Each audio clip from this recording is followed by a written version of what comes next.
In what is his first known trip outside Moscow since the conflict in Ukraine began, Vladimir Putin flew to the country's far east to meet his Belarusian counterpart, Alexander Lukashenko.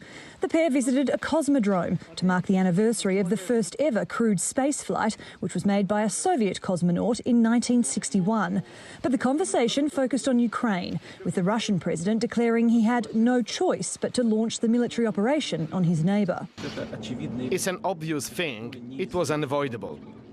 The only question was one of timing. The thing we do, on one hand, we help people, saving them from Nazism. On the other hand, we take measures to ensure Russians' own security. It's obvious we had no other choice. It's the right decision. We have no doubt the goals will be achieved.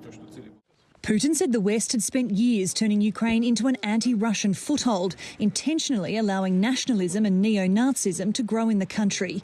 He added that the campaign of sanctions will not isolate Russia because Moscow has other nations willing to trade with it.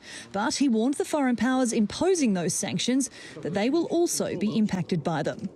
If our partners complicate our financial situation in insurance and transportation, the situation will become more complicated for them as well. The lack of food or prohibitively high prices on global markets will cause hunger in all regions of the world. And the inevitable next stage is new waves of migration. But more sanctions are likely to come Russia's way.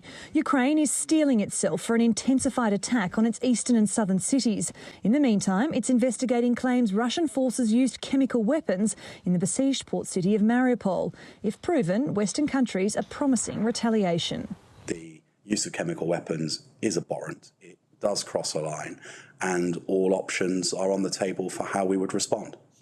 But as the Ukrainian president addressed the Lithuanian parliament, he said Europe must act swifter when it comes to sanctions. He's calling on the EU to set a deadline for ending the imports of Russian gas. We cannot wait for the development of the 7th, 8th, 9th or 20th package of sanctions against Russia. We must do everything needed right now. The European Union can do it and must do it. Oil must be sanctioned. All Russian banks must be sanctioned.